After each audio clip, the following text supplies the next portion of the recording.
Hello and welcome back to the Nasty Metal Productions channel here at YouTube. And of course I'm here for an album review, and as you can see, it's for an album that I'm a little bit late to, but the thing is I've given this album enough spins to where I feel very inspired to actually do a review. And of course this is for Airbourne, who are at this point one of Australia's most pretty much biggest hard rock act at this point. Probably the biggest since bands such as AC/DC. But, and of course, you know, it's this album right here, Breakin Out of Hell, which was released on September 23rd, which was definitely a few months, actually a month ago. But, however, I do want to go into a little bit of a backstory with me and this band. I was actually into these guys back in 2008 with, of course, first hearing Too Much, Too Young, Too Fast off the Running Wild album, and then checking out, the Running Wild album, and then, of course, the Ready to Rock release from 2004. And I liked the stuff that I had heard. But by the time of 2010, I almost bought the No Gluts, No Glory album, but I ended up not picking it up, and then after that, I ended up losing track with this band, and by the time of 2013, when WWE used the song Live It Up from the then album, Black Dog Barking, I did not pick it up either. In a way, because I was already on to other bands such as Bullet, who were also somewhat kind of similar to Airbourne, though heavier. But again, I was in all with the whole new wave or traditional heavy metal and all that stuff, and to me what Airbourne was putting out wasn't all that much, grabbing me, which is a little surprise in some ways. But by the time of this album coming out and hearing that the band ended up being signed to Spine Farm, and kind of seeing, the whole thing, it's like I decided to go back and maybe check out their stuff. And of course I end up picking up this album in the process to kind of see if their new stuff is as good as their stuff on the Ready to Rock and Running Wild album, especially the Ready to Rock release. Such a killer debut from Airbourne. Yes, that is their debut, not Running Wild, to me.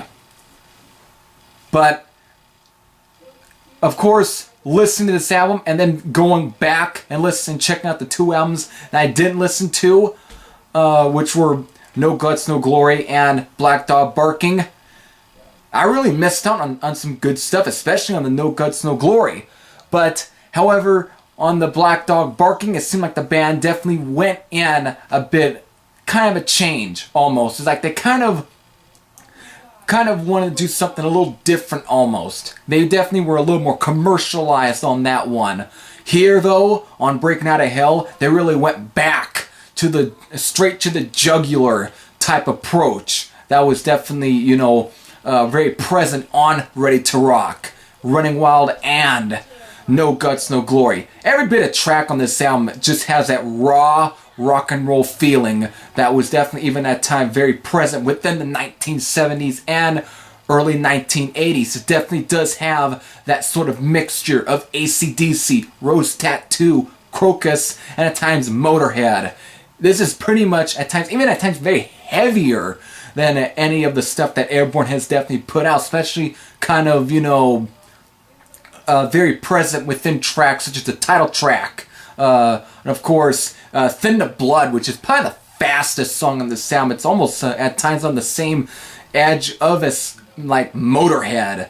And then of course you got even the downright I'm Going to Hell for This, which is at times very harkens back to that the Dirty Deeds Done Dirt Cheap type structure, just heavy, just every bit of these songs are just great, in a way. Of course, I do have to definitely talk about the fact that there are three songs on here that do have kind of juvenile-esque songs, which of course Down on You, Do Me Like You Do Yourself, and of course Never Been Rocked Like This Before.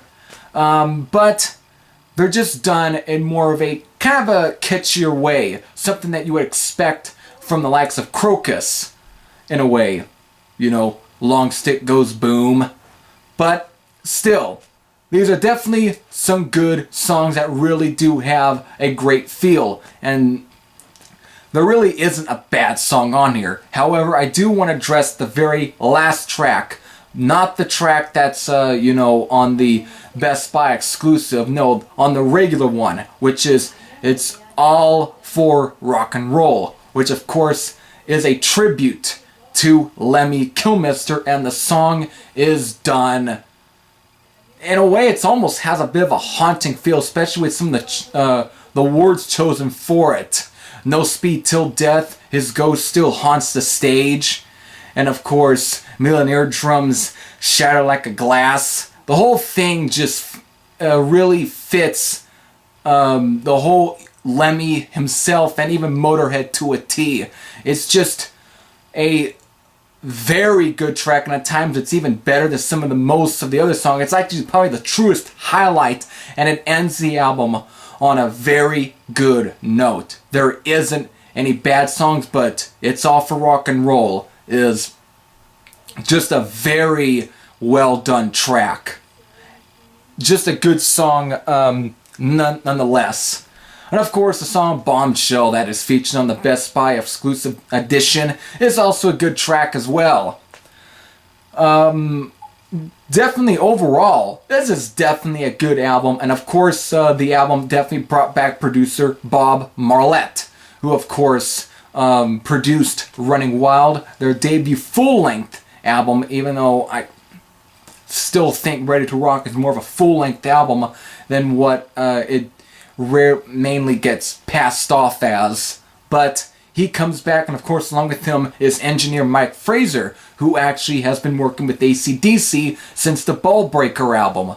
But here, what they were able to do is give these already these raw edge songs a much more of a raw feel. This album really has a punch to it, has an edge to it that really brings these songs to life. Just because Black Dog Barkin had more of a real slicker, much more of a cleaner production. Here, this is a little raw, more almost at times a little jagged, but in a good way, which is why Breakin Outta Hell is at this point probably one of the band's best releases and probably one of my favorites at this point. So, however, I have to definitely give the album a rating. What will be? I think I'm just going to give it a 9.1 out of 10. To me, this is just a very good album, and probably one of the best hard rock albums of this year.